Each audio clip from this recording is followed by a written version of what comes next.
We have forced women to evolve to hold stuff like this.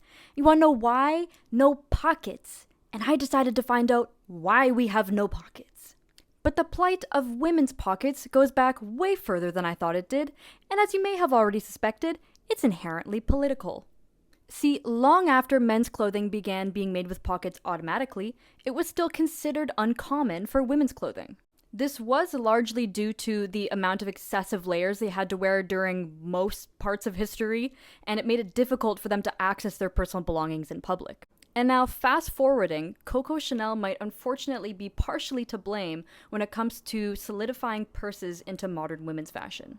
And while she originally made pockets mainstream by adding them to her designs in the early 1920s, as the century progressed, women's clothing became more slimming and form-fitting, and many designers moved away from the Chanel model and removed pockets in the name of preserving the feminine silhouette.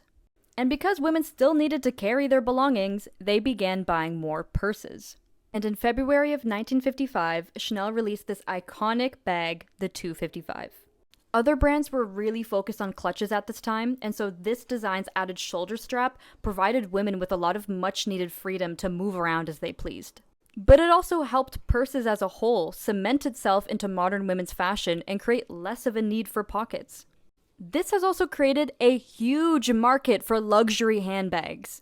In 2022, the North American handbag market was estimated to be worth about $16.3 billion, and by 2030, that number is expected to grow to $26.47 billion.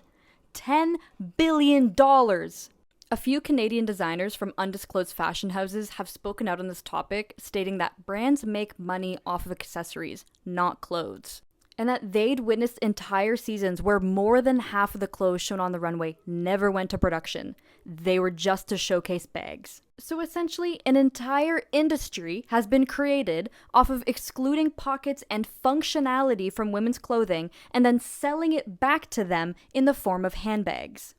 And with the knowledge that women are the largest consumer demographic, preying on their needs is completely unsurprising.